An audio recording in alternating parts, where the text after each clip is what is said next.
Halo, selamat pagi teman-teman. Perkenalkan, kami dari kelompok 9, kelas Kode Etik Psikologi 13F5, Universitas Mercu Buana Yogyakarta dengan anggota kelompok.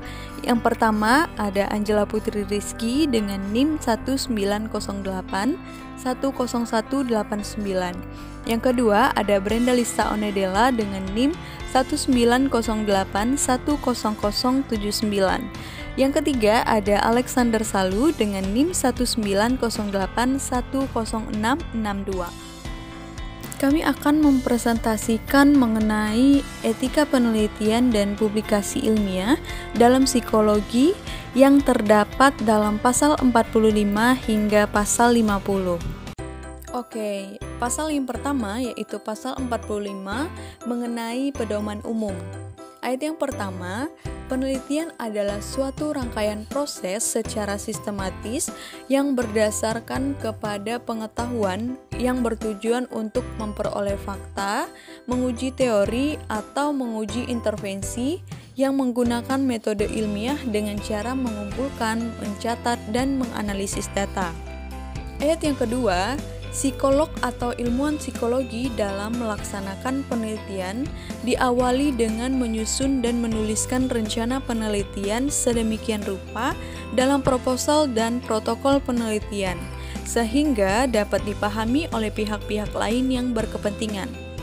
Psikolog dan ilmuwan psikologi membuat desain penelitian, melaksanakan, melaporkan hasilnya yang disusun sesuai dengan standar atau kompetensi ilmiah dan etika penelitian. Selanjutnya ada contoh kasus dari pasal 45 ayat yang pertama. Nah, psikolog atau ilmuwan psikologi yang melakukan penelitian tanpa menguji teori atau tanpa menguji intervensi sehingga akan merugikan partisipan dan hasil yang diperoleh itu tidak sesuai dengan teori fakta yang dibutuhkan dalam penelitian. Nah, karena dalam pasal 45 ayat yang 1 disebutkan bahwa penelitian adalah suatu rangkaian proses secara sistematis berdasarkan pengetahuan yang bertujuan untuk memperoleh fakta atau menguji teori atau menguji intervensi yang menggunakan metode ilmiah dengan cara mengumpulkan, mencatat, dan juga menganalisis data. Oke, kasus yang kedua yaitu dari pasal 45 ayat yang kedua. Psikolog atau ilmuwan psikologi melaksanakan penelitian tanpa diawali dengan penyusunan dan penulisan rencana penelitian. Maka ilmuwan dan atau psikologi melakukan penelitian dan apa yang diinginkan tidak terwujud dan waktunya juga tidak bisa diperpanjang, maka psikolog dan ilmuwan psikologi akan mengalami kesulitan dalam mencari penelitian yang baru.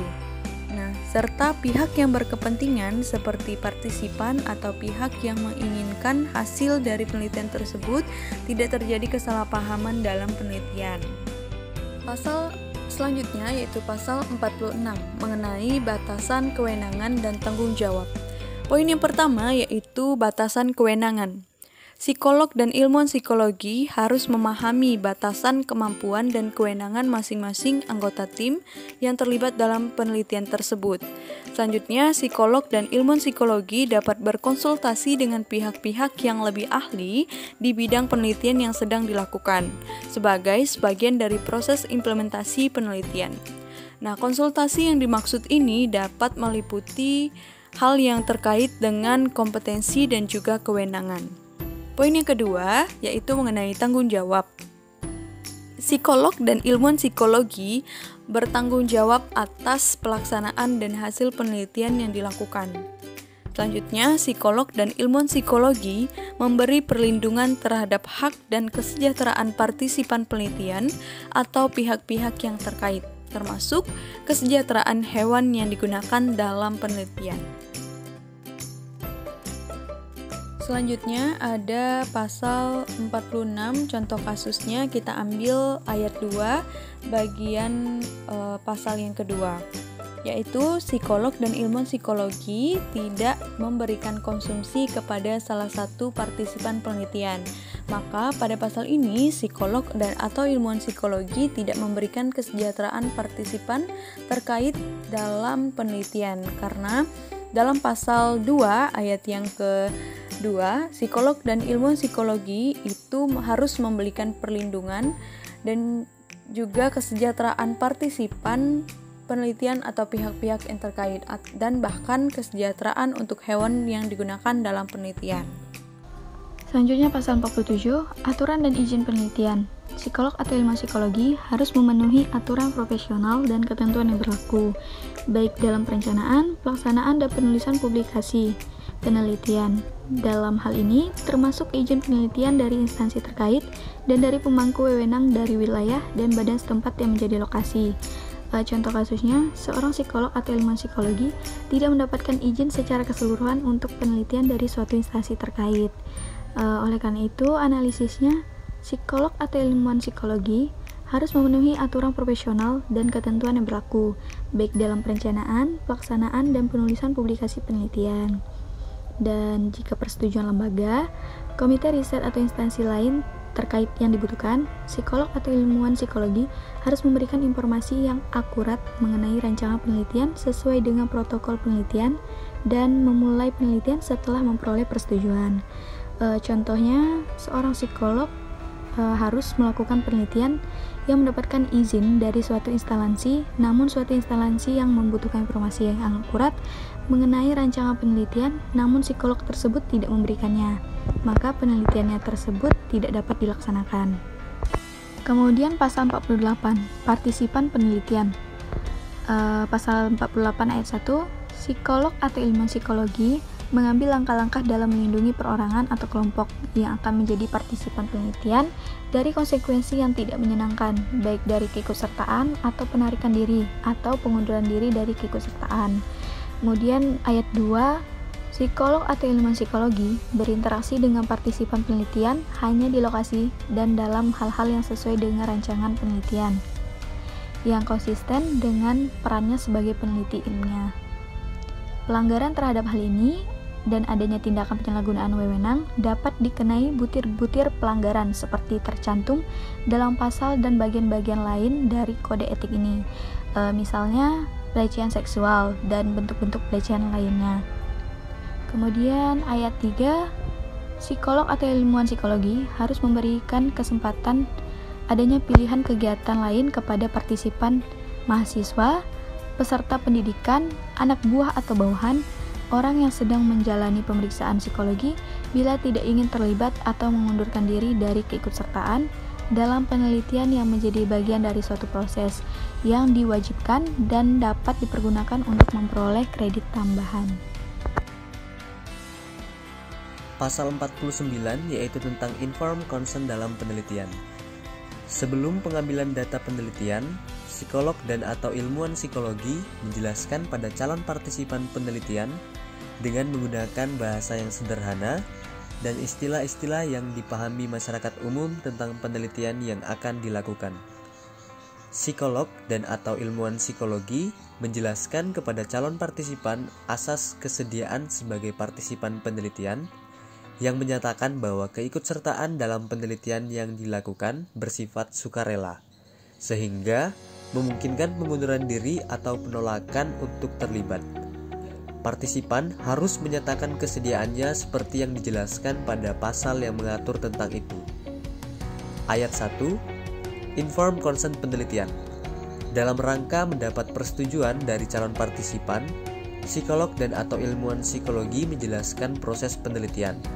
Secara lebih terperinci, informasi yang penting untuk disampaikan adalah: poin A, tujuan penelitian, jangka waktu dan prosedur, antisipasi dari keikutsertaan yang bila diketahui mungkin dapat mempengaruhi kesediaan untuk berpartisipasi, seperti resiko yang mungkin akan timbul, ketidaknyamanan atau efek sebaliknya.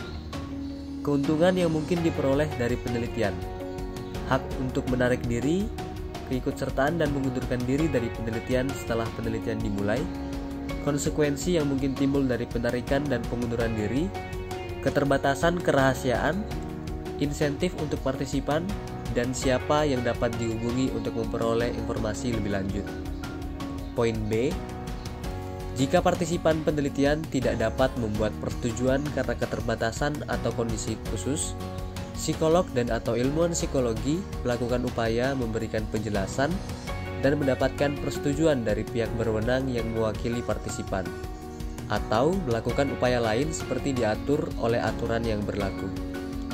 Poin C, psikolog dan atau ilmuwan psikologi yang mengadakan penelitian intervensi dan atau eksperimen di awal penelitian menjelaskan pada partisipan tentang perlakuan yang akan dilaksanakan, pelayanan yang tersedia bagi partisipan, alternatif penanganan yang terjadi apabila individu menarik diri selama proses penelitian, dan kompensasi atau biaya keuangan untuk berpartisipasi, termasuk pengambilan uang dan hal-hal lain terkait bila mana ada ketika menawarkan kesediaan partisipan dalam penelitian. Poin D, psikolog dan atau ilmuwan psikologi berusaha menghindari penggunaan segala bentuk pemaksaan termasuk daya tarik yang berlebihan agar partisipan ikut serta dalam penelitian. Psikolog dan atau ilmuwan psikologi menjelaskan sifat dari penelitian tersebut. Berikut resiko, kewajiban, dan keterbatasannya. Ayat 2 yaitu tentang informed consent perekaman. Psikolog dan atau ilmuwan psikologi sebelum merekam suara atau gambar untuk pengumpulan data harus memperoleh izin tertulis dari partisipan penelitian. Persetujuan tidak diperlukan bila perekaman murni untuk kepentingan observasi alamiah di tempat umum dan diantisipasi tidak akan berimplikasi teridentifikasi atau terancamnya kesejahteraan atau keselamatan partisipan penelitian atau pihak-pihak terkait. Bila pada suatu penelitian dibutuhkan perekaman tersembunyi, psikolog dan atau ilmuwan psikologi melakukan perekaman dengan tetap meminimalkan risiko yang diantisipasi dapat terjadi pada partisipan, dan penjelasan mengenai kepentingan perekaman disampaikan dalam debriefing. Ayat 3, pengabaian informed consent. Psikolog dan atau ilmuwan psikologi tidak harus meminta persetujuan partisipan penelitian hanya jika penelitian melibatkan individu secara anonim, atau dengan kata lain tidak melibatkan individu secara pribadi dan diasumsikan tidak ada resiko gangguan pada kesejahteraan atau keselamatan, serta bahaya-bahaya lain yang mungkin timbul pada partisipan penelitian atau pihak-pihak terkait. Penelitian yang tidak harus memerlukan persetujuan partisipan antara lain adalah penyebaran kuesioner anonim, observasi alamiah, dan penelitian arsip, yang kesemuanya tidak akan menempatkan partisipan dalam resiko pemberian tanggung jawab hukum atas tindakan kriminal atau perdata, resiko keuangan, kepegawaian atau reputasi nama baik dan kerahasiaan. Pasal 50 yaitu tentang pengelabuan atau manipulasi dalam penelitian. Ayat 1, psikolog dan atau ilmuwan psikologi tidak diperkenankan menipu atau menutupi informasi yang mungkin dapat mempengaruhi calon niat partisipan untuk ikut serta, seperti kemungkinan mengalami cedera fisik, rasa tidak menyenangkan, atau pengalaman emosional yang negatif. Penjelasan harus diberikan sedini mungkin agar calon partisipan dapat mengambil keputusan yang terbaik untuk terlibat atau tidak dalam penelitian. Ayat 2, psikolog dan atau ilmuwan psikologi boleh melakukan penelitian dengan pengelabuan. Teknik pengelabuan hanya dibenarkan bila ada alasan ilmiah untuk tujuan pendidikan atau bila topik sangat penting untuk diteliti demi pengembangan ilmu. Sementara cara lain yang efektif tidak tersedia. Bila pengelabuan terpaksa dilakukan, psikolog dan atau ilmuwan psikologi menjelaskan bentuk-bentuk pengelabuan yang merupakan bagian dari keseluruhan rancangan penelitian pada partisipan sesegera mungkin, sehingga memungkinkan partisipan menarik data mereka bila partisipan menarik diri atau tidak bersedia terlibat lebih jauh. Contoh kasus pasal 50 yang pernah menggemparkan dunia pengetahuan Belanda dan dianggap sebagai yang terbesar dalam sejarah. Diederik Stapel yang saat ini adalah mantan guru besar psikologi sosial menyusun data-data dan penelitian palsu yang diterbitkan dalam puluhan artikel di majalah ilmu pengetahuan. Demikian lansir Radio Nederland pada 1 November 2011. Guru besar psikologi Universitas Van Tilburg itu dinonaktifkan sejak awal September lalu, setelah ia terbukti menggunakan data palsu untuk publikasi ilmiahnya. Hasil penyelidikan menunjukkan Stapel yang juga mengajar di Universitas Groningen dan Universitas Van Amsterdam ternyata mempublikasi 30 tulisan di majalah ilmiah dengan data-data palsu. Saat ini, penyelidikan juga dilakukan terhadap 130 artikel lainnya di majalah ilmiah dan 24 tulisan di buku-buku ilmiah. Pim Levold yang memimpin komisi menyelidiki kasus penipuan ini. Ia mengatakan, kasus itu sangat besar, membingungkan dan merusak citra Belanda sebagai negara ilmu pengetahuan. Kasus ini tentu saja menarik perhatian dunia internasional. Pasal 50 ayat 2 yang berbunyi, psikolog dan ilmuwan psikologi boleh melakukan penelitian dengan pengelabuan. Teknik pengelabuan hanya dibenarkan bila ada alasan ilmiah, untuk tujuan pendidikan atau bila topik sangat penting untuk diteliti demi pengembangan ilmu, sementara cara lain yang efektif tidak tersedia. Bila pengelabuan terpaksa dilakukan, psikolog atau ilmuwan psikologi menjelaskan bentuk-bentuk pengelabuan yang merupakan bagian dari keseluruhan rancangan penelitian pada partisipan sesegera mungkin. Jika memungkinkan partisipan menarik data mereka, bila partisipan menarik diri atau tidak bersedia terlibat lebih jauh. Dalam kasus Stapel, manipulasi dilakukan tanpa adanya tujuan untuk pengembangan ilmu. Manipulasi dilakukan Stapel semata-mata hanya untuk kepentingan pribadi.